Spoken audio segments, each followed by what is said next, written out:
Presiden luncurkan skema baru penyaluran tunjangan ASN.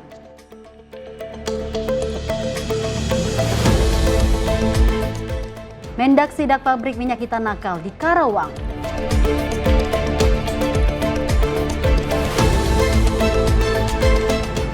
MPR RI terima kunjungan Sekjen Partai Komunis Vietnam.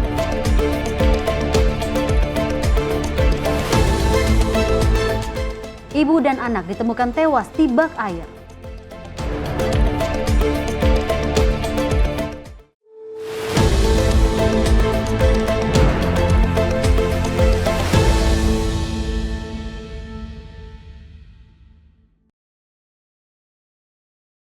Halo, apa kabar pemirsa? Kembali Anda menyaksikan Sinpos Pekan, informasi yang kami rangkum dalam sepekan akan kami hadirkan. Bersama saya Dewi Manik, simak informasi Sinpos Pekan untuk Anda.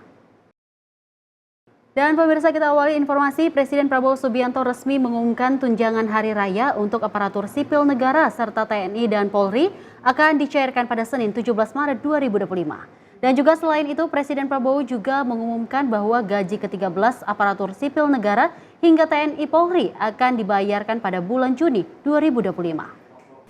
THR dan gaji ke-13 tahun 2025 akan diberikan kepada seluruh aparatur negara di pusat dan di daerah, termasuk PNS, pegawai pemerintah dengan perjanjian kerja, prajurit TNI dan Polri, para hakim, serta para pensiunan dengan jumlah total mencapai 9,4 juta penerima.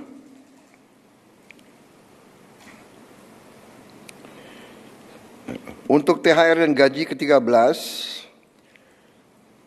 besaran pemberiannya adalah bagi ASN pusat, prajurit TNI, Polri, dan hakim meliputi gaji pokok, tunjangan melekat, dan tunjangan kinerja. Bagi ASN daerah diberikan sama dengan ASN pusat dan sesuai kemampuan daerah masing-masing. Bagi pensiunan diberikan sebesar uang pensiun bulanan. THR akan dibayar 2 minggu sebelum Hari Raya Idul Fitri, mulai dicairkan hari Senin tanggal 17 Maret tahun 2025. Sedangkan gaji ke-13 akan dibayar pada awal tahun ajaran baru sekolah, yaitu pada bulan Juni tahun 2025. Semoga dengan adanya kebijakan ini dapat membantu dalam mengelola kebutuhan selama mudik dan selama libur Lebaran. Saya ucapkan terima kasih kepada Menteri Keuangan, Menteri Pan-RB yang telah bekerja keras untuk mempersiapkan hal-hal ini. Juga saya ucapkan terima kasih kepada semua aparatur negara, para hakim dan prajurit TNI Polri dimanapun sedang bertugas. Sementara itu, pemirsa, Presiden RI Prabowo Subianto juga menegaskan bahwa komponen tunjangan kinerja THR ASN cair 100%. THR dan gaji ke-13 2025 akan dibayarkan mulai 17 Maret dan dijangkau 9,4 juta penerima di seluruh Indonesia. Presiden Republik Indonesia Prabowo Subianto menegaskan bahwa tunjangan hari raya untuk aparatur sipil negara, termasuk PNS, P3K, TNI, dan Polri, akan segera diberikan penuh 100%, mencakup gaji pokok, tunjangan melekat, dan tunjangan kinerja. Prabowo menyampaikan THR untuk ASN daerah akan disesuaikan dengan kemampuan Pemda masing-masing. Sementara pensiunan akan menerima sesuai dengan uang pensiun bulanan. Kejadian ini tercantum dalam Peraturan Pemerintah Nomor 11 Tahun 2025 yang telah ditandatangani. Tunjangan kinerja itu 100%. Pemberiannya itu diingatkan oleh Menteri Keuangan. Ya, 100%. THR akan dibayar 2 minggu sebelum Hari Raya Idul Fitri, mulai dicairkan hari Senin tanggal 17 Maret tahun 2025. Sedangkan gaji ke-13 akan dibayar pada awal tahun ajaran baru sekolah, yaitu pada bulan Juni tahun 2025. Semoga dengan adanya kebijakan ini dapat membantu dalam mengelola kebutuhan selama mudik dan selama libur Lebaran. THR dan gaji ke-13 tahun 2025 akan disalurkan kepada seluruh aparatur negara di pusat dan daerah, termasuk PNS, P3K, prajurit TNI, Polri, Hakim, serta pensiunan dengan total penerima mencapai 9,4 juta orang. Tim redaksi Sinpo TV melaporkan. Kita lanjut informasi, Menteri Koordinator Bidang Pemberdayaan Masyarakat Muhaimin Iskandar ini menyampaikan bahwa pemerintah akan mulai membangun sekolah rakyat tahun ini. Program yang bertujuan untuk memberikan akses pendidikan gratis bagi masyarakat kurang mampu. Program yang bertujuan memberikan akses pendidikan gratis bagi masyarakat kurang mampu ini akan menelan anggaran hingga 100 miliar rupiah untuk setiap satu unit sekolah yang dibangun. Menurut Caimin, pembangunan sekolah rakyat akan segera dimulai dan tahun ajaran depan sekolah ini sudah bisa menerima siswa dari jenjang SD, SMP, hingga SMA. Ia pun mengatakan bahwa sebanyak 50 sekolah rakyat sudah siap untuk direalisasikan. Jumlah ini bisa bertambah tergantung kesiapan dan kebutuhan di berbagai daerah. Bergantung kebutuhan masing-masing lokasi. Rata-rata ya 100 miliaran. Untuk satu sekolah. Lokasinya di Kulumnya? Iya, sedang digodok, dituntaskan Kementerian Pendidikan Dasar Menengah, Kemensos, Kemendikti. Oke, siap. Makasih. Wong Cilik. Lebih lanjut, Caimin kembali mengonfirmasi bahwa setiap sekolah rakyat akan membutuhkan anggaran sekitar 100 miliar rupiah. Jumlah ini masih dapat berkembang sesuai kebutuhan masing-masing lokasi. Dari Jakarta, Dio Malau, Sinpo TV melaporkan. Dan berikut informasi dari Presiden Prabowo Subianto ini mengimbau kepada para pengusaha layanan angkutan berbasis aplikasi untuk membayar bonus hari raya atau THR kepada para pengemudi ojek online dan juga kurir online dalam bentuk tunai. Presiden menyampaikan pemerintah menaruh perhatian khusus kepada para pengemudi dan juga kurir online yang telah memberikan kontribusi penting dalam mendukung layanan transportasi dan logistik di Indonesia. Presiden Prabowo Subianto mengumumkan pemberian tunjangan hari raya atau THR untuk para pengemudi ojek online dan kurir online. Pengumuman disampaikan langsung Kepala Negara di Istana Merdeka Jakarta pada Senin 10 Maret 2025. Turut hadir di Istana Merdeka Menteri Ketenagakerjaan Yassi Erli, CEO PT Goto Patrick Waluyo, dan pendiri sekaligus CEO Grab Antoni Tan. Presiden Prabowo Subianto meminta perusahaan layanan angkutan berbasis aplikasi ojek online atau ojol memberikan tunjangan hari raya kepada mitra pengemudi atau kurir.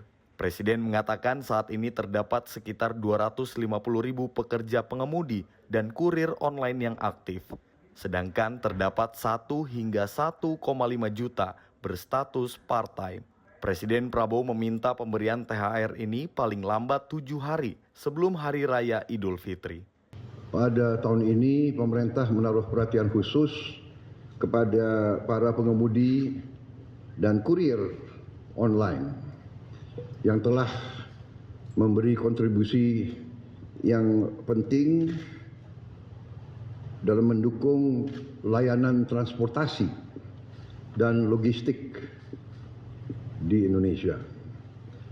Untuk itu pemerintah menghimbau kepada seluruh perusahaan layanan angkutan berbasis aplikasi untuk memberi bonus hari raya kepada pengemudi dan kurir online dalam bentuk uang tunai dengan mempertimbangkan keaktifan kerja. Saat ini terdapat kurang lebih 250.000 pekerja pengemudi kurir online yang aktif dan kurang lebih 1 sampai 1,5 juta yang berstatus part-time, yang tidak full-time tapi part-time bekerja. Untuk besaran dan mekanisme pemberian bonus hari raya ini kita serahkan dengan nanti akan dirundingkan dan akan disampaikan oleh Menteri Ketenagakerjaan melalui surat edaran. Saudara-saudara sekalian, semoga dengan kebijakan ini para pekerja dan para pengemudi online dapat merasakan libur dan mudik dan Idul Fitri dalam keadaan yang baik. Dari Jakarta, tim redaksi Sinpo TV melaporkan. Presiden Prabowo Subianto menerima kunjungan kenegaraan Sekretaris Jenderal Partai Komunis Vietnam di Istana Merdeka pada Senin sore. Dan dalam kesempatan itu juga kedua tokoh turut membahas penguatan kerjasama di berbagai bidang strategis antara Indonesia dan juga Vietnam. Presiden Prabowo Subianto menerima kunjungan kenegaraan Sekretaris Jenderal Partai Komunis Vietnam Tolam di Istana Merdeka Jakarta Pusat pada Senin 10 Maret 2025.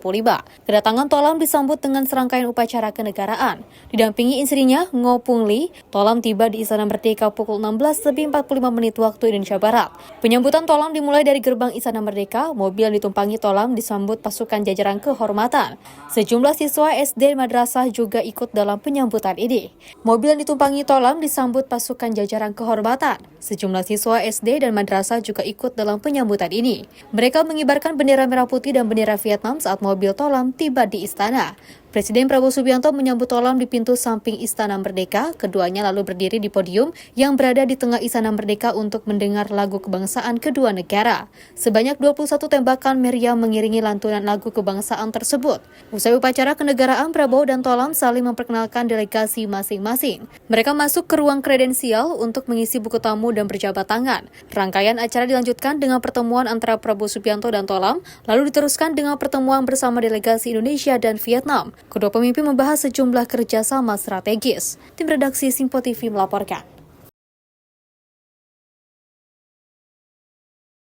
Masih agenda kepresidenan, pemirsa, Presiden Prabowo Subianto resmi meluncurkan mekanisme baru penyaluran tunjangan guru aparatur sipil negara atau ASN daerah. Dan penyaluran tunjangan guru ASN daerah tersebut nantinya akan langsung disalurkan oleh pemerintah pusat ke rekening guru. Presiden Prabowo Subianto meluncurkan mekanisme baru dalam pemberian tunjangan bagi guru berstatus ASN daerah dengan mengirimnya langsung ke rekening guru. Dalam aturan itu, tunjangan guru dari pemerintah akan ditransfer langsung ke rekening guru tanpa melalui perantara pemerintah daerah. Program tersebut juga sebagai salah satu langkah strategis Prabowo Subianto untuk melaksanakan percepatan pelaksanaan prioritas pembangunan dan capaian program prioritas di bidang pendidikan. Peluncuran upaya mekanisme baru dengan mengirim tunjangan guru ASN daerah langsung ke rekening guru.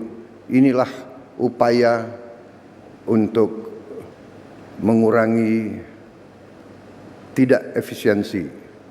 Lama-lama untuk apa? Ditahan itu untuk apa? Iya kan? Ya. Kita harus hilangkan budaya-budaya yang tidak benar itu. Kalau bisa dibikin lama, kenapa harus dibikin pendek, ya kan? Kalau bisa susah, kenapa dibikin gampang? Budaya ini yang harus kita kikis.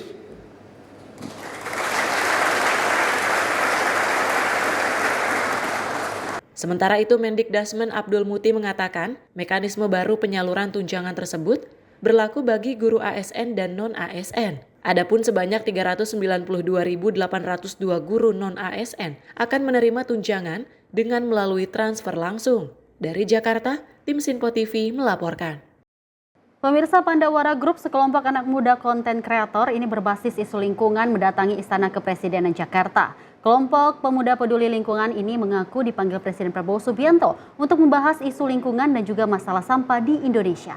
Presiden Prabowo Subianto bertemu dengan kelompok pemuda peduli lingkungan Pandawara Group di Istana Merdeka Jakarta. Percakapan yang juga diikuti oleh Menteri Sekretaris Negara Prasetyo Hadi serta Sekretaris Kabinet Teddy Indrawijaya diketahui membahas berbagai isu terkait penanganan permasalahan sampah di Indonesia. Anggota Pandawara Group, Gilan Rahma, usai pertemuan dengan Presiden Prabowo Subianto menyebut Presiden menyampaikan apresiasi atas setiap langkah yang telah dilakukan pihaknya. Presiden juga sempat berpesan untuk terus berjalan dengan komitmen dan tak mengenal lelah ke depannya. Meski mengaku tak membahas soal pendanaan, Gilang menyebut Pandawara sempat menyampaikan sejumlah tantangan yang dihadapi di lapangan saat membersihkan tumpukan dan mengangkut sampah. Salah satunya terkait sulitnya perizinan.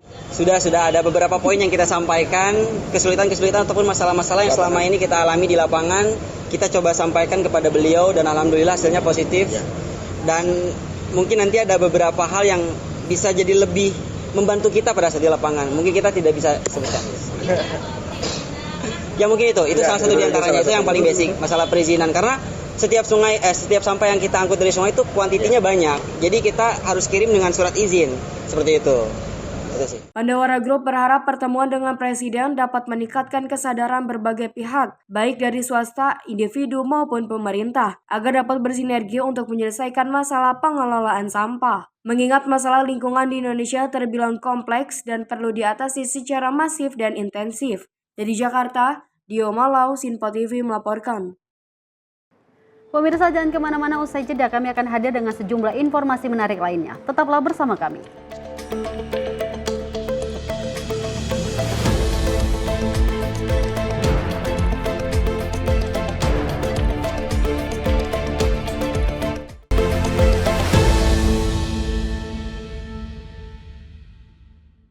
Pemirsa, Sinpo TV kembali hadir menemani Anda dengan berbagai informasi yang telah kami rangkum dalam sepekan. Sajian lengkap informasi sepekan kami hadirkan untuk Anda. Badan Legislasi DPR menemui masa unjuk rasa di depan gedung DPR RI Senayan, Jakarta. Menemani akhir pekan Anda bersama keluarga dengan rangkuman berita menyeluruh dalam Sinpo Sepekan setiap minggu pukul 6 pagi hanya di Sinpo TV. Kami hadir dengan rangkaian informasi dari berbagai penjuru dunia. Topik dan isu yang tengah menjadi sorotan mancanegara dikemas dengan lengkap untuk Anda.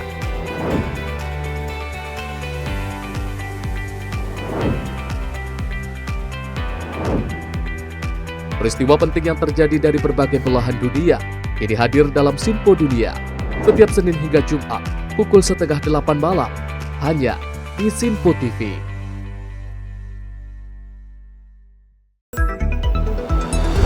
Jadilah yang pertama mengetahui perkembangan terkini seputar informasi dari lembaga parlemen. Punya data nasional, tidak ada satupun backup berarti kan? Tiba-tiba ada putusan yang nggak masuk akal dan seperti ini gitu. Kita ambilkan rekomendasi kepada KPK, periksa! Kami hadirkan informasi paling akurat untuk mengawal setiap informasi dalam rapat komisi dan paripurna. Tentunya bersama saya Andi Rezaldi yang telah kami rangkum dalam program Sinpo Parlemen. Saya Arif Tufan. Saksikan Sinpo Parlemen setiap Sabtu pukul 6 pagi hanya di Sinpo TV. Halo pemirsa, kami kembali hadir dengan sejumlah informasi yang kami himpun dari berbagai penjuru dunia. Rangkaian informasi yang membuat akhir pekan Anda begitu bermakna. Sebuah kelompok di Afrika Selatan memberikan layanan pertunjukan film dengan tenaga surya. Berita yang menjadi sorotan media dari dalam dan luar negeri kami hadirkan untuk menemani pekan Anda dalam Sinpo Dunia Sepekan, Sabtu dan Minggu pukul 9 pagi, hanya di Sinpo TV.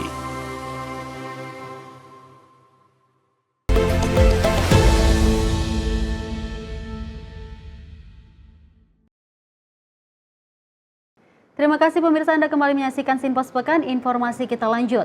Menteri Sosial memastikan bahwa Sentral Terpadu Pengudi Luhur di bawah Kementerian Sosial yang berada di Kota Bekasi, Jawa Barat ini rencananya akan dijadikan sebagai sekolah rakyat.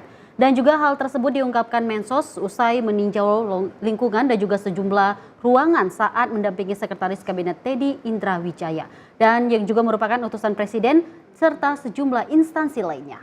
Menteri Sosial Saifullah Yusuf dengan didampingi Wamensos dan Sekretaris Kabinet Teddy Indrawijaya meninjau gedung Sentra Terpadu Pengudi Luhur milik Kementerian Sosial di Bekasi Timur, Kota Bekasi, Jawa Barat. Kedatangan sejumlah pejabat ini untuk mempersiapkan program Presiden Prabowo yaitu Sekolah Rakyat, di mana Sekolah Rakyat ini merupakan sekolah formal berbasis asrama atau boarding school yang diperuntukkan bagi anak tidak mampu namun berprestasi.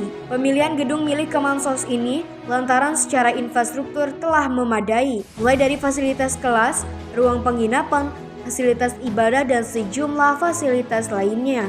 Menurut Saifullah Yusuf, sesuai arahan Presiden rencananya tahun ajaran 2025, sekolah rakyat akan bisa terlaksana. Ini sekolah formal dan ijazah juga sama seperti sekolah umum lainnya. Mengantar Pak Teddy ya, didampingi oleh teman-teman dari Kementerian Sosial dan juga kementerian terkait untuk melihat persiapan penyelenggaraan sekolah rakyat tahun ajaran 2005-2006. Nah, ini salah satu tempat yang akan dijadikan sekolah rakyat itu. bagian dari sentra Pangudi Luhur, asetnya Kementerian Sosial. Alhamdulillah sih semua yang melihat ini dianggap cukup ya untuk memulai penyelenggaraan proses belajar mengajar di tahun 2005. Semua sudah siap, tinggal perbaikan sedikit lah, misalnya penambahan toilet, penambahan ruang makan gitu. Tapi secara umum sudah siap, tempat ibadah untuk muslim, non-muslim juga ada, jadi lengkap, ini sudah relatif lengkap. Untuk asrama juga sudah siap, untuk ruang-ruang kelas itu juga sudah siap.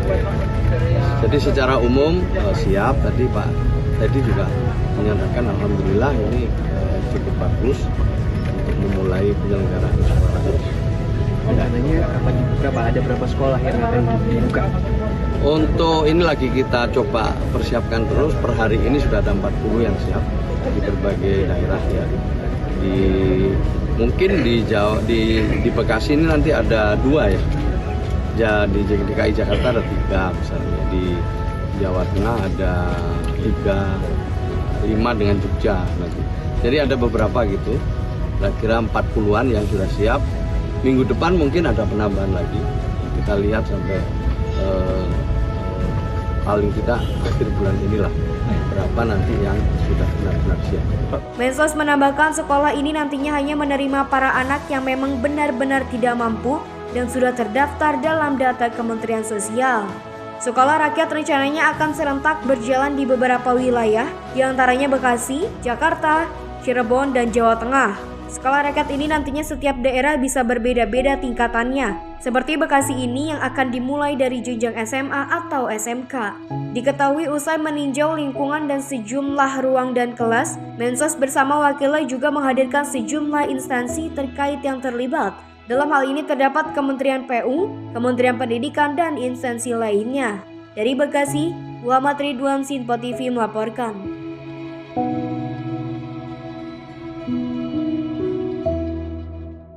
Pemirsa, Menteri Pendidikan Dasar dan Menengah Abdul Muti menyatakan ini sekolah rakyat di bawah naungan Kementerian Sosial butuh sekitar 60.000 guru. Dan juga saat ini pemerintah diketahui masih membahas skema rekrutmen para guru. Mendikdasmen Abdul Muti menyebut bahwa sekolah rakyat membutuhkan sekitar 60.000 guru. Muti mengatakan skema rekrutmen guru untuk sekolah rakyat masih dibahas. Ada 2 opsi terkait ini, yakni mendistribusikan guru yang sudah ada atau melakukan rekrutmen baru. Di sisi lain, Muti juga mengatakan ada 2 opsi kurikulum yang akan digunakan sekolah rakyat, yakni penggunaan kurikulum internasional seperti Sekolah Unggulan Garuda atau penggunaan kurikulum nasional. Sementara tadi disampaikan ada sekitar 60.000 guru ya keperluannya. Berarti akan rekrutmen langsung? Nah itu yang kita nanti cari skemanya.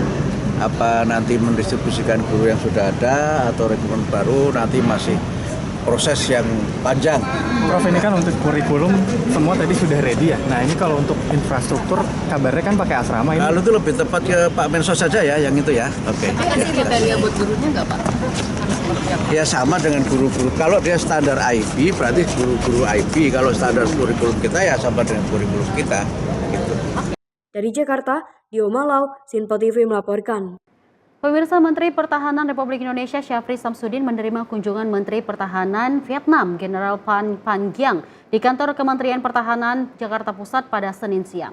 Dan kedua Menteri Pertahanan ini berkomitmen untuk terus memperkuat kerjasama pertahanan secara bilateral, termasuk dalam mendukung peran dari masing-masing negara di kawasan. Menteri Pertahanan Syarif Samsudin menerima kunjungan kehormatan Menteri Pertahanan Vietnam Phan Giang di kantor Kementerian Pertahanan RI Jakarta pada Senin 10 Maret 2025. Kepala Biro Infohan Sekjen Kementerian Pertahanan, Brigjen TNI Frega Wenas menyampaikan kunjungan Menhan Vietnam ini dalam rangka menjaga komitmen untuk terus memperkuat kerjasama pertahanan secara bilateral. Adapun salah satu poin yang dibahas yakni terkait kerjasama industri pertahanan kedua negara seperti pengadaan pesawat, helikopter, termasuk bom. Menteri Pertahanan Indonesia dan Vietnam itu pun berharap kerjasama bilateral ini bisa terus berlanjut, bahkan diharapkan setiap tahun dapat dilaksanakan kegiatan dialog, sehingga interaksi antar kedua negara bisa terus meningkat. Tentunya juga sejalan dengan peringatan 75 tahun hubungan diplomatik Indonesia dan Vietnam. Tadi dalam pertemuan kedua Menteri Pertahanan menyampaikan komitmen untuk terus memperkuat kerjasama pertahanan secara bilateral, termasuk mendukung upaya dari masing-masing negara dalam meningkatkan kerjasama pertahanan, termasuk peran dari masing-masing negara di kawasan, baik Indonesia mendukung Vietnam maupun Vietnam mendukung Indonesia, khususnya dalam konteks kegiatan-kegiatan multilateral seperti EDMM Plus, dan beberapa interaksi di level ASEAN. Dari Jakarta, Sri Dewi Andayani, Mutia Anggiani, Sinpo TV melaporkan. Sementara itu, pemirsa, Menteri Ketenagakerjaan Yashirli menerbitkan surat edaran tentang tunjangan Hari Raya Keagamaan tahun 2025 bagi pekerja di BUMN, BUMD, dan juga swasta, hingga pekerja lepas dan juga ojek online. Di mana Menaker ini menegaskan bahwa THR wajib dibayar paling lambat 7 hari sebelum Hari Raya Keagamaan dan harus dibayar penuh tanpa dicicil. Pemerintah resmi mengumumkan surat edaran tunjangan Hari Raya Lebaran 2025 yang diperuntukkan kepada pekerja swasta, baik itu pekerja BUMN hingga PUMD. Penyaluran THR ini diwajibkan diberikan perusahaan paling lambat 7 hari sebelum Hari Raya Idul Fitri. Secara mekanisme, pembayaran THR ini diberikan kepada buruh perusahaan yang aktif bekerja selama 12 bulan atau lebih diberi THR sebesar upah 1 bulan. Sedangkan yang bekerja secara terus-menerus kurang dari 12 bulan diberi secara proporsional. Pemberian THR ini sejalan dengan aturan yakni Peraturan Pemerintah Nomor 36 Tahun 2021 tentang pengupahan, serta pelaksanaan teknisnya dimuat dalam Peraturan Menteri Ketenagakerjaan Nomor 6 Tahun 2016 tentang THR bagi pekerja atau buruh di perusahaan. Adapun selain pegawai swasta, pemerintah juga turut menaruh perhatian kepada pengemudi hingga kurir daring, di mana THR yang akan dibagikan yaitu 20% dari rata-rata pendapatan bersih dalam 12 bulan terakhir. Selain ketentuan tersebut, pengemudi dan kurir daring hanya mendapatkan THR proporsional. Bagi pekerja atau buruh yang telah memiliki masa kerja 12 bulan secara terus-menerus atau lebih, diberikan THR sebesar 1 bulan upah. Sedangkan bagi pekerja atau buruh dengan masa kerja 1 bulan secara terus-menerus tapi kurang dari 12 bulan diberikan secara proporsional. Untuk itu, saya menghimbau kepada seluruh perusahaan layanan angkutan berbasis aplikasi untuk memberikan bonus hari raya kepada pengemudi dan kurir online dalam bentuk uang tunai dengan besaran sebagai berikut. A. Bagi pengemudi dan kurir online yang produktif dan berkinerja baik, bonus Hari Raya Keagamaan diberikan secara proporsional sesuai kinerja dalam bentuk uang tunai dengan perhitungan sebesar 20% dari rata-rata pendapatan bersih bulanan selama 12 bulan terakhir. Melalui langkah ini, pemerintah tak hanya sekedar memberikan THR, melainkan sebagai wujud merangkul secara kekeluargaan baik kepada perusahaan maupun pengemudi dan kurir daring. Dari Jakarta, Max Robai Fahim, Sinpo TV melaporkan. Kementerian Koperasi terus mematangkan rencana pembentukan Koperasi Desa Merah Putih dengan melibatkan peran aktif para kepala desa yang tergabung dalam wadah Apdesi. Di mana hal itu juga dilakukan juga agar seluruh perangkat desa ini memiliki visi yang sama dengan pemerintah pusat dalam upaya mewujudkan Koperasi Desa Merah Putih. Menteri Komunikasi Budi Ari Setiadi mengatakan, Koperasi Desa akan menjadi momentum strategis untuk melakukan revolusi terhadap perekonomian di pedesaan. Ia memastikan Koperasi Desa Merah Putih ini dapat menjadi solusi bagi segala permasalahan di desa, khususnya soal kemiskinan dan ketimpangan ekonomi. Hari ini kami dari Kementerian Koperasi dan juga Kementerian Dalam Negeri mengadakan rapat diskusi, dialog, komunikasi dengan Apdesi yang pengurusnya dari seluruh Indonesia juga, bersama kami mendiskusikan tentang berbagai peluang dan tantangan Koperasi Merah Putih ini. Tadi dialog berlangsung hampir 2 jam ya, dan menurut hemat kami inilah momentum lompatan untuk kemajuan desa dan kemajuan koperasi di Indonesia. Melalui peran aktif koperasi, Budi Ari pun optimis hal ini dapat mewujudkan keadilan ekonomi di masyarakat. Dari Jakarta, tim Sinpo TV melaporkan. Pemirsa, usai melarikan diri sesaat sebelum ditindak di Kota Depok beberapa waktu lalu, Kementerian Perdagangan akhirnya berhasil mengendus lokasi pabrik penyunat takaran minyak kita di masyarakat. Temuan ini pun langsung diuji secara langsung dengan mengukur takaran minyak kita yang viral di beberapa waktu ini.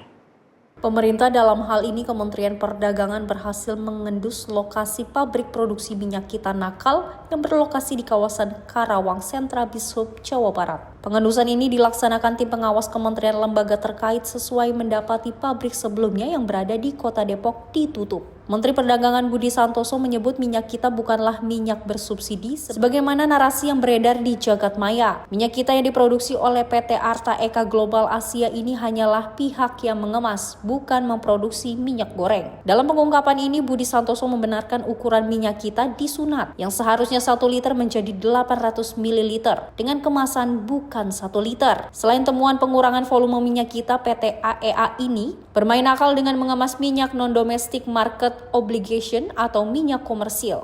Kemudian kita pelajari, kita lakukan penelusuran, ternyata pindah ke sini. Ya. Jadi PT AEGA pindah ke sini ini baru sekitar 1 bulan. Nah, seperti teman-teman lihat, kita temukan sekarang banyak botol-botol yang berukuran 750 ml yang rencananya akan untuk produksi minyak kita. Ya, ini akhirnya belum sempat diproduksi dan sudah ketahuan dari tim pengawas sehingga tidak bisa memproduksi lagi. Dan ini perusahaan sudah tidak boleh berproduksi lagi ya. Kemudian yang dilakukan oleh PT AEGA pertama, PT AEGA ini menjual lisensi minyak kita kepada 2 perusahaan di Rejek ya, di Rejek dan di Pasar Kamis. Ya, Pasar Kamis Tangerang. Kedua perusahaan itu membayar kompensasinya kepada PT AEGA 12 juta per bulan. Ya, jadi memberikan lisensi kepada 2 perusahaan, kemudian 2 perusahaan itu membayar kompensasinya masing-masing. Meskipun berhasil diungkap, pemerintah tidak dapat langsung menangkap pelaku, dikarenakan harus melewati serangkaian proses hukum seperti gelar perkara hingga pengumpulan barang bukti. Dari Karawang, Max juru kamera Azizul Hakim, tim liputan Sinpo TV. Pemirsa, usai jeda kami akan hadir dengan sejumlah informasi menarik lainnya. Tetaplah bersama kami di Sinpo Sepekan.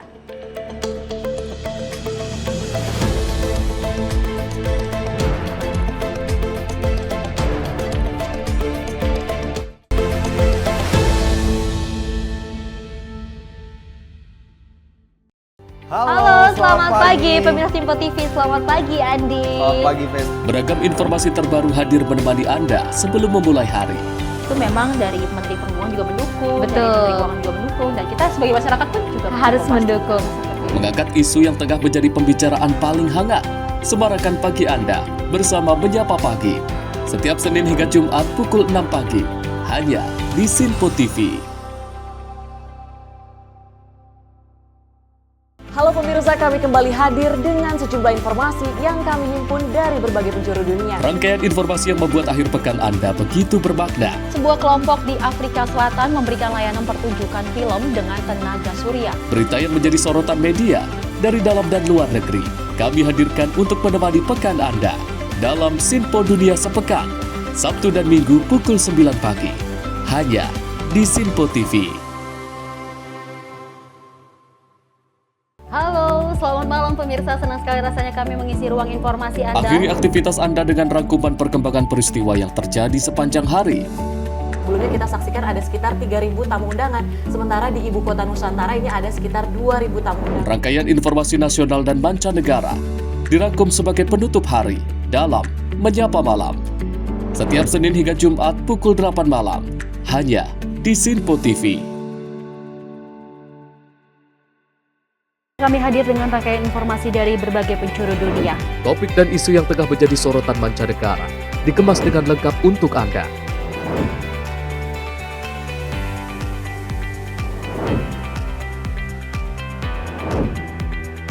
Peristiwa penting yang terjadi dari berbagai belahan dunia ini hadir dalam Sinpo Dunia setiap Senin hingga Jumat pukul 7:30 malam, hanya di Sinpo TV.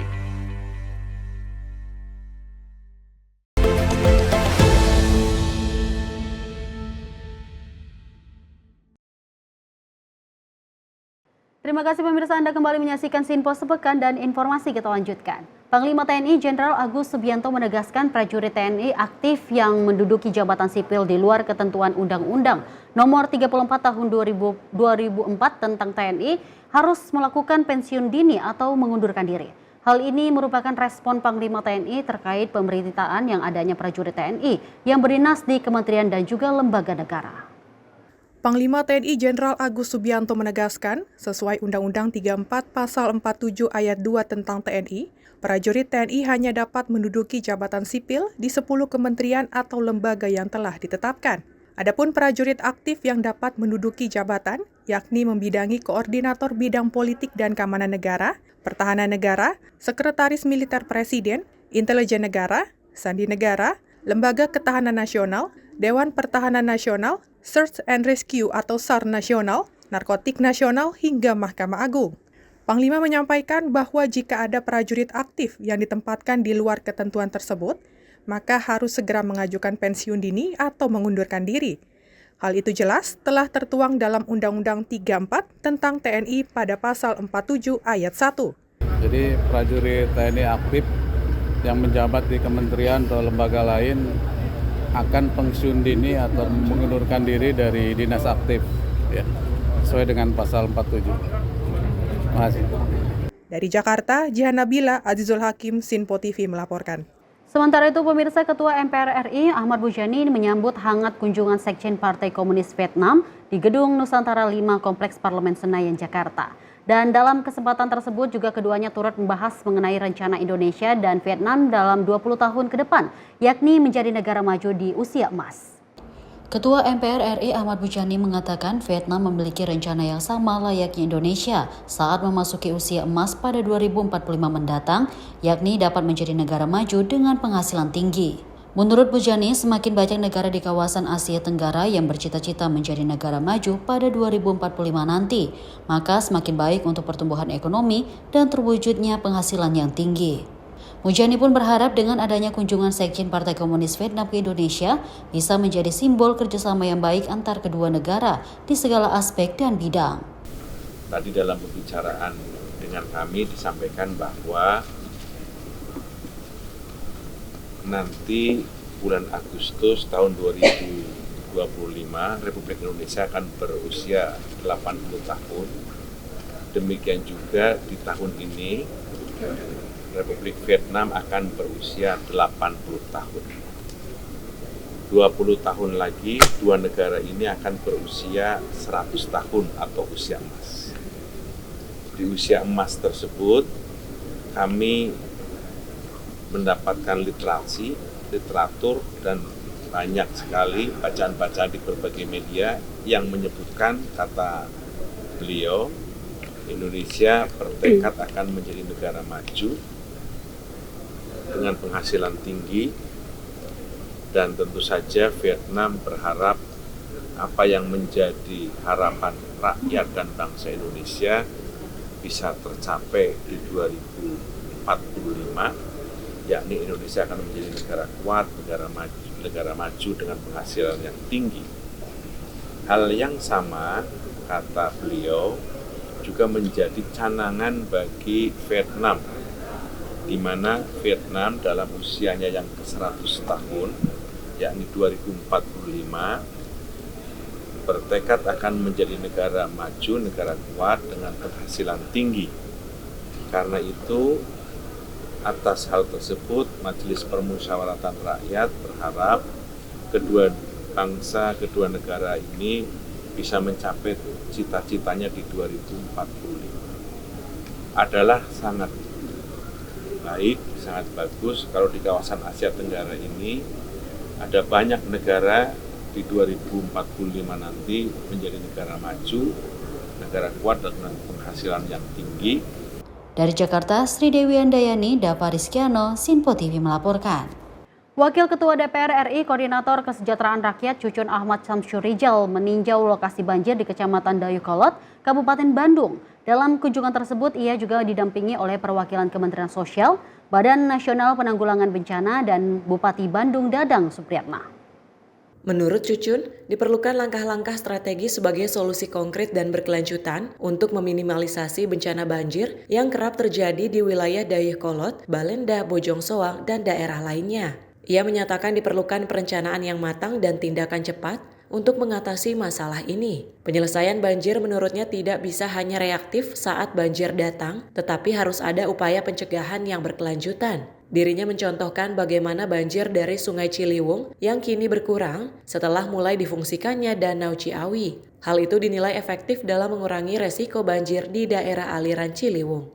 Tiap bencana segera langsung memastikan semua stakeholder yang ada yang menjadi kemitraan di DPR yang menangani tanggap darurat ini kan BNPB.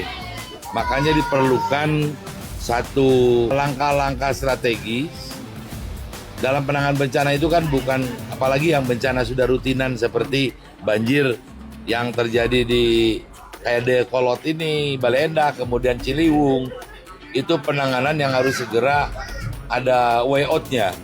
Kayak Ciliwung kan sekarang danau yang di Ciawi sudah akan difungsikan ya. Nah ini tadi Pak Bupati saya tanya juga, kolam retensi atau kolam embung ya, untuk menampung air biar tidak masuk secara langsung ke sungai, ini kita akan lakukan juga di Kabupaten Bandung. Nah ini tugas fungsi kami di DPR, bagaimana ketika bencana terjadi itu segera pastikan. Lebih lanjut, Cucun juga menegaskan bahwa saat bencana terjadi yang terpenting adalah memastikan kesiapan pemerintah dalam memberikan bantuan tanggap darurat, terutama dalam penyediaan makanan bagi warga. Ia menegaskan bahwa keselamatan masyarakat adalah prioritas utama dalam penanganan bencana. Ia juga mengajak seluruh elemen masyarakat untuk menjaga lingkungan dan meningkatkan kesadaran akan mitigasi bencana. Tim redaksi Sinpo TV melaporkan.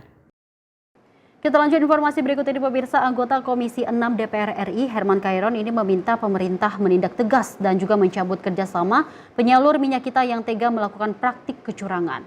Selain itu DPR juga mengapresiasi langkah pemerintah yang sudah menindaklanjuti dan memburu produsen minyak kita tak sesuai takaran. DPR meminta agar Kementerian Perdagangan memberikan tindakan tegas dan mencabut kerjasama dengan penyalur minyak kita yang melakukan tindakan nakal. Selain meminta agar pelaku dapat ditindak tegas, anggota Komisi 6 DPR RI Herman Khairon berharap agar tindakan kecurangan tersebut segera dilaporkan dan dibawa ke ranah hukum.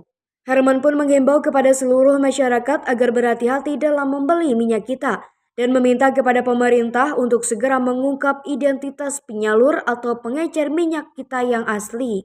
Saya meminta Pak Menteri agar memberikan tindakan yang tegas selain mencabut terhadap kerjasama penyaluran minyak kita, juga harus melakukan gugatan hukum kepada yang melaksanakan itu, gitu ya. Selain mungkin rakyat nanti bisa melakukan class action kepada perusahaan tersebut, yang terpenting bahwa ini adalah sudah masuk dalam ranah hukum. Selain tentu mengurangi takaran dan ada kenaikan harga juga, gitu ya. Jadi ada dua kesalahan besar yang dilakukan oleh penyalur minyak kita ini, yang sudah ditentukan harga eceran tertinggi dan harga tersebut juga disubsidi oleh negara, gitu ya, oleh pemerintah.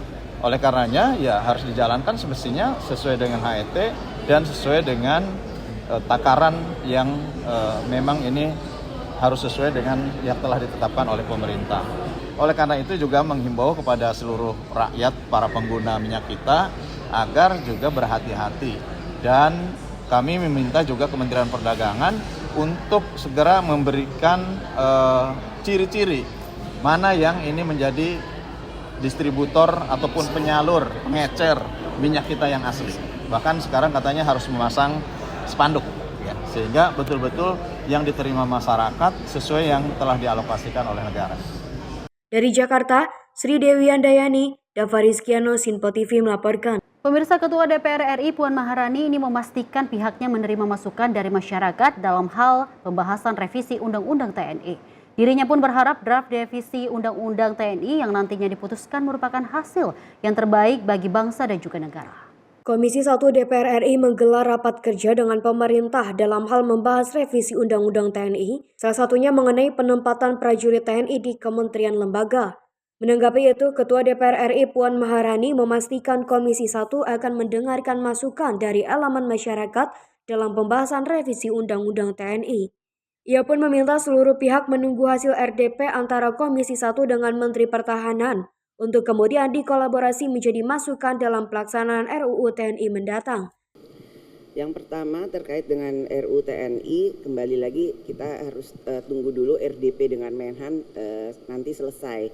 Karena disitulah tempat bagaimana kita bisa saling bertukar pikiran, berdiskusi terkait dengan apa yang kemudian menjadi masukan dari pihak pemerintah dan juga masukan dari pihak DPR untuk kemudian dikolaborasi dan mendapatkan hal yang terbaik untuk menjadi masukan dalam pelaksanaan RUU TNI yang akan datang.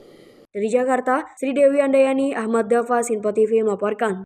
Kita lanjut informasi. Wakil Ketua Komisi 2 DPR RI Dede Yusuf memimpin rapat bersama Kementerian Dalam Negeri, KPU, Bawaslu, dan DKPP membahas terkait kesiapan pemungutan suara ulang Pilkada 2024. Di mana dalam rapat tersebut juga Dede Yusuf meminta penjelasan tentang kepastian anggaran dan pelaksanaan pemungutan suara di 24 daerah se-Indonesia. Komisi 2 DPR RI melakukan pengecekan terhadap Kementerian Dalam Negeri, KPU, Bawaslu, dan DKPP untuk memastikan kesiapan anggaran pemungutan suara ulang atau PSU Pilkada 2024 bagi 24 daerah se-Indonesia. Hal itu dibahas dalam rapat kerja dan rapat dengar pendapat yang dipimpin Wakil Ketua Komisi 2 DPR RI, Dede Yusuf di Kompleks Parlemen Senayan, Jakarta. Dede Yusuf juga meminta penjelasan tentang kepastian anggaran dan pelaksanaannya mulai dari Mendagri, pimpinan KPU, Bawaslu, dan DKPP baik untuk PSU, PUSS, dan rekapitulasi suara ulang di 26 daerah pemilihan sebagaimana putusan MK. Kalau kita perhatikan PSU bisa terjadi karena banyaknya catatan-catatan seperti persyaratan yang tidak terpantau dengan baik, lalu kemudian interpretasi MK terhadap masa jabatan dan lain-lain. Nah, kita tidak ingin ini terjadi. Oleh karena itu di dalam kesimpulan tadi kami menyampaikan bahwa pemerintah menjamin bahwa pelaksanaan ini dilaksanakan sesuai peraturan perundang-undangan dan tanpa ada kecacatan atau ada kesalahan di kemudian hari. Jangan sampai ada PSU kedua, ya. Karena kalau PSU apapun juga bentuknya, karena akibat daripada kelalaian yang dilakukan sebelumnya, itu berdampak terhadap anggaran negara atau juga anggaran rakyat yang terpakai untuk hal-hal yang seperti pilkada seperti ini. Di tengah dalam kondisi pemerintah saat ini juga semua melakukan efisiensi, maka kita berharap PSU ini benar-benar dilaksanakan dengan seefektif mungkin. Penyelenggara di bawah juga kadang-kadang mungkin juga kurang cermat lah ya di dalam melakukan sehingga terjadi hal-hal yang tadi terlewatkan dari dalam masalah administrasi ya. Dan ini yang kemudian kami minta ini tidak boleh terjadi lagi, tidak boleh terulang kembali.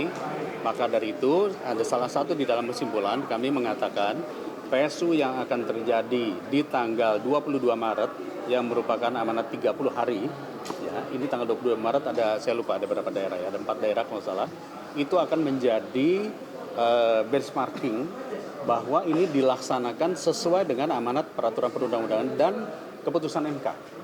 Artinya dari sini nanti segera setelah tanggal 22 Maret mungkin 4 hari atau 5 hari kemudian kita raker kembali membahas, mengevaluasi untuk yang berikutnya, yang 45 hari, 90 hari, dan seterusnya. Seperti diketahui sebelumnya, Mahkamah Konstitusi memerintahkan PSU di 24 daerah setelah memutuskan sengketa hasil Pilkada 2024 dalam sidang pleno yang berlangsung pada 24 Februari lalu. Dari Jakarta, tim redaksi Sinpo TV melaporkan. Pemirsa, jangan kemana-mana, usai jeda kami akan hadir dengan sejumlah informasi menarik lainnya. Tetaplah bersama kami di Sinpo Sepekan.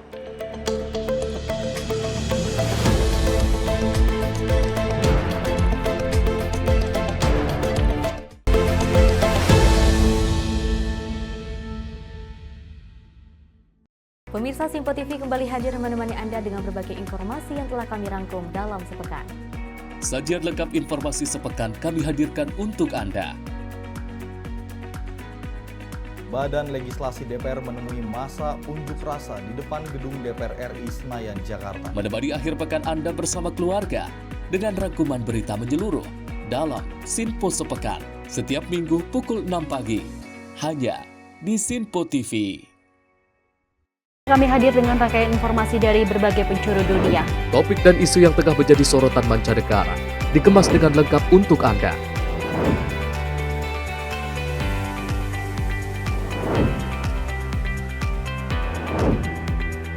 Peristiwa penting yang terjadi dari berbagai belahan dunia ini hadir dalam Sinpo Dunia setiap Senin hingga Jumat pukul 7:30 malam hanya di Sinpo TV.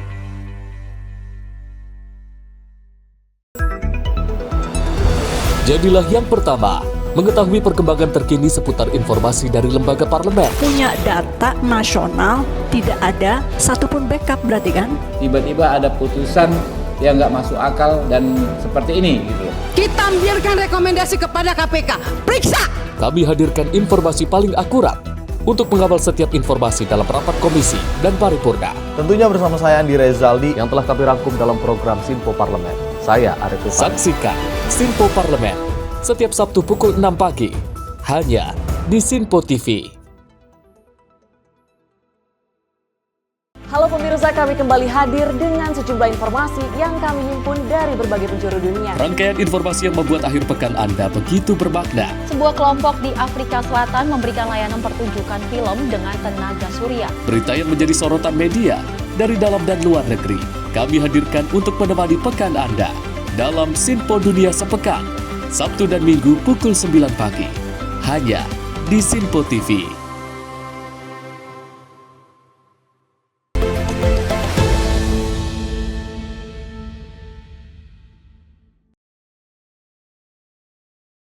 Terima kasih pemirsa, Anda kembali menyaksikan Sinpo Sepekan dan informasi kita lanjutkan. Menteri Pertanian RI Andi Amran Sulaiman ini melakukan sidak sembako menjelang Lebaran 2025 di Pasar Gede Solo. Dalam sidak yang dilakukan tersebut, Mentan ini menemukan komoditas minyak kita yang tidak sesuai dengan takaran. Menteri Pertanian RI Amran Sulaiman melakukan sidak ke Pasar Gede Solo, Jawa Tengah pada Selasa 11 Maret 2025. Dalam sidak tersebut, Mentan juga menemukan minyak kita kemasan 1 liter yang tidak sesuai takaran. Menurutnya, isi dari kemasan 1 liter ada yang hanya berisi 900 ml dan ada pula yang 950 ml. Mentan pun juga mendorong pihak berwenang untuk melakukan investigasi dan memburu pelaku. Meski begitu, temuan ini masih lebih rendah jika dibandingkan dengan temuan sebelumnya yang mengurangi takaran hingga 25%. Mentan juga mengingatkan agar para pelaku ekonomi bisa bertindak jujur, terlebih saat di bulan Ramadan ini di mana masyarakat dihadapkan pada kenaikan harga bahan pangan. Ya, ini dia sampaikan, kami harap kepada saudaraku, sahabatku, seluruh pedagang, ayo kita membantu orang yang sedang melaksanakan ibadah puasa. Jangan mengurangi volume penjualan minyak goreng, kemudian juga jangan menjual di atas HET. Ayo kita damai, kita menciptakan kedamaian, kebahagiaan di bulan suci Ramadan.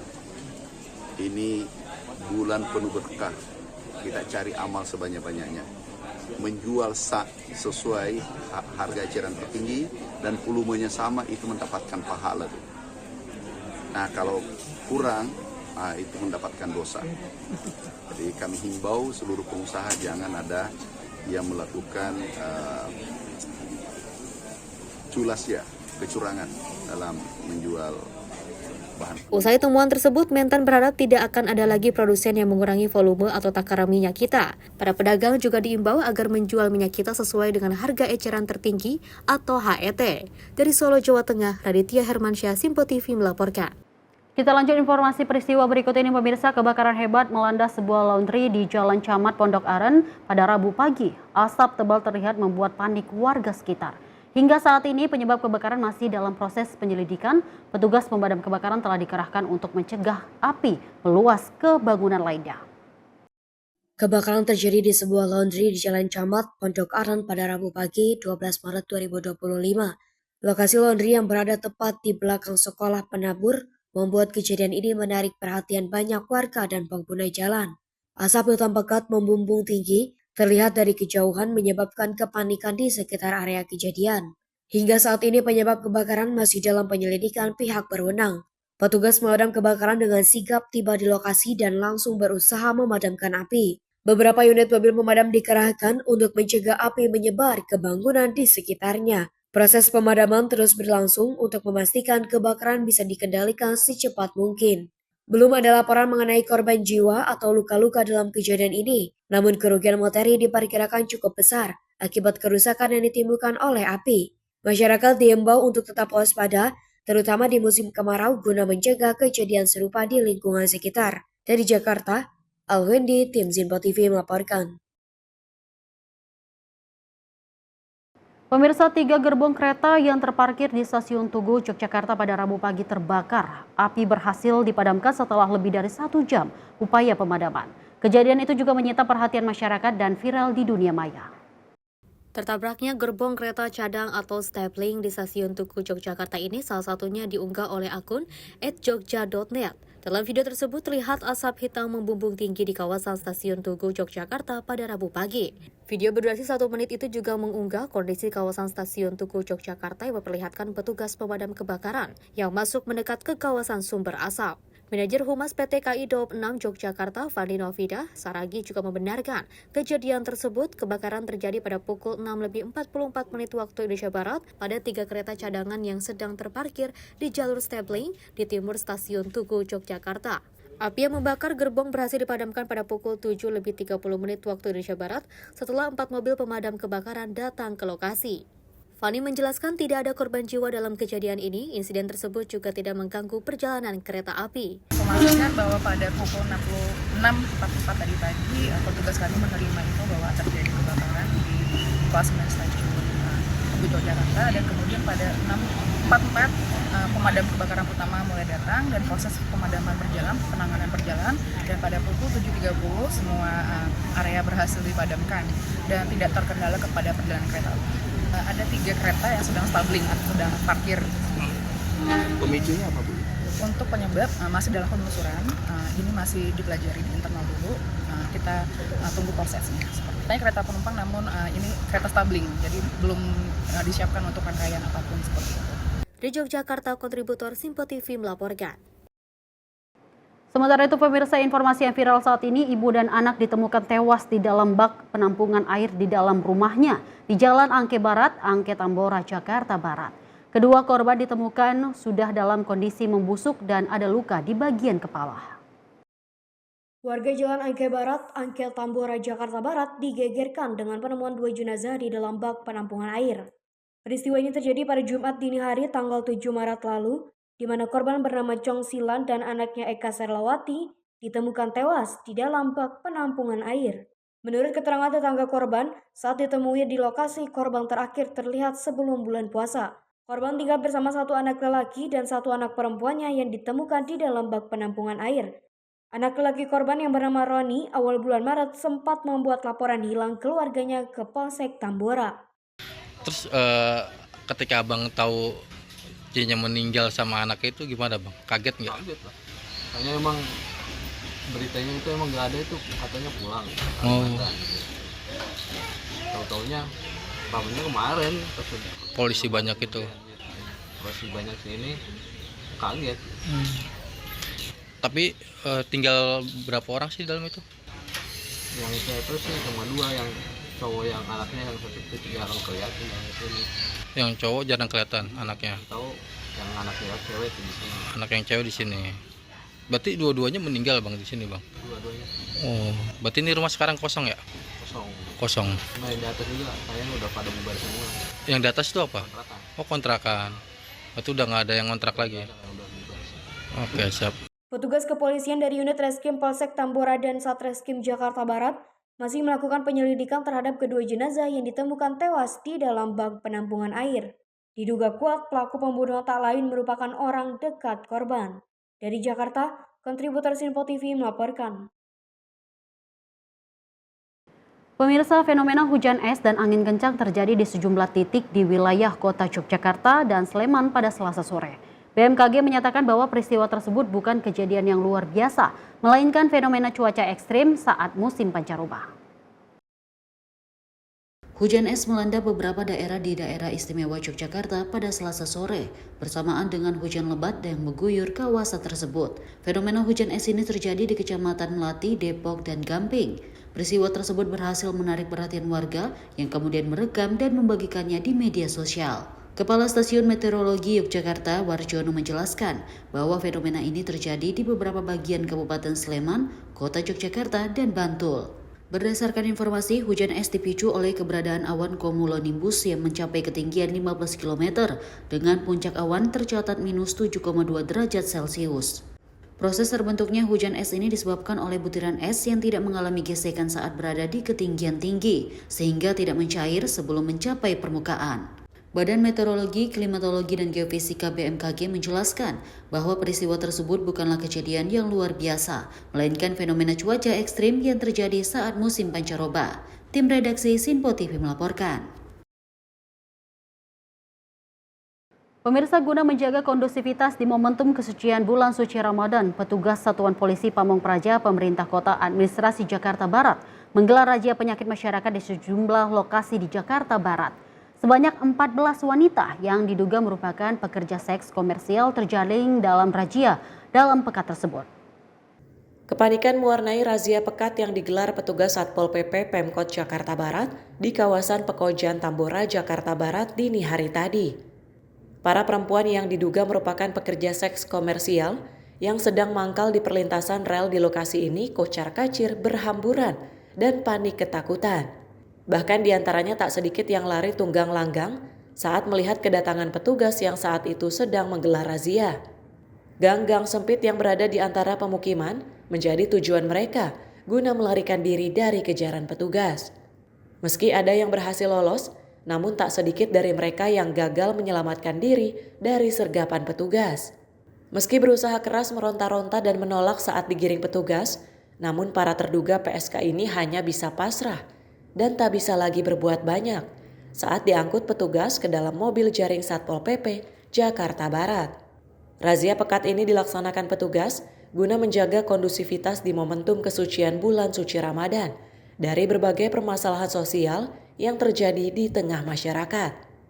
Malam ini kita melakukan kegiatan rutin dalam bulan suci Ramadan, yaitu kita sebut dengan patroli malam hari, di mana maksud dan tujuannya untuk menjaga keamanan dan ketertiban di wilayah Jakarta Barat khususnya. Dan dalam proses pelaksananya kami masih menemukan PPKS, dalam hal ini PSK wilayah Pekojan. Ada berapa PSK yang berhasil di Ada 14 ya PSK yang kita jangkau ya, dan sudah langsung kita serahkan ke Dinas Sosial untuk mendapatkan pembinaan. Sebanyak 14 wanita terduga PSK yang terjaring dalam operasi kali ini selanjutnya dibawa dan diserahkan petugas ke Panti Sosial Kedoya, Jakarta Barat untuk dilakukan pendataan dan pembinaan lebih lanjut. Dari Jakarta, tim kontributor Sinpo TV melaporkan. Pemirsa, sebuah truk mengalami insiden di jalan tol dan terjun bebas dari jalan layang di tol Cibitung Cilincing, Kabupaten Bekasi. Truk diduga mengalami pecah ban dan hilang kendali dan juga keluar dari jalur tol. Sopir berhasil selamat dan telah dibawa ke rumah sakit terdekat.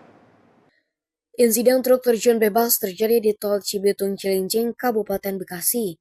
Truk yang melaju di jalan layang tiba-tiba kehilangan kendali dan jatuh dari ketinggian sekitar 5 hingga 6 meter.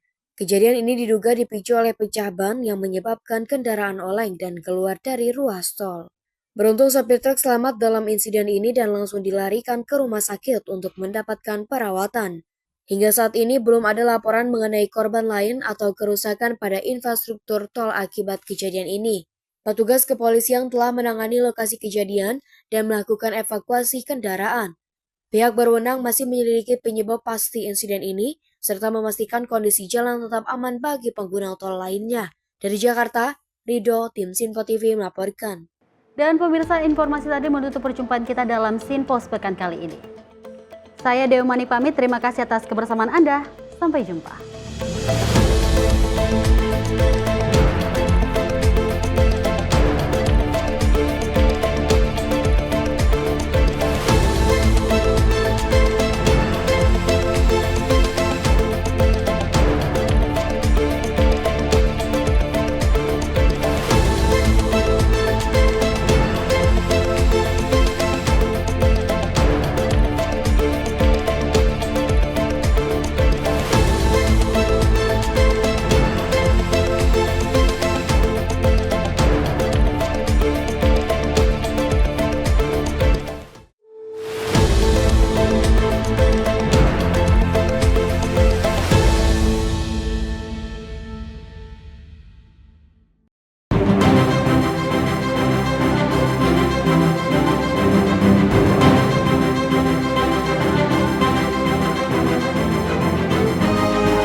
Simpo TV, News, Sport, Entertainment.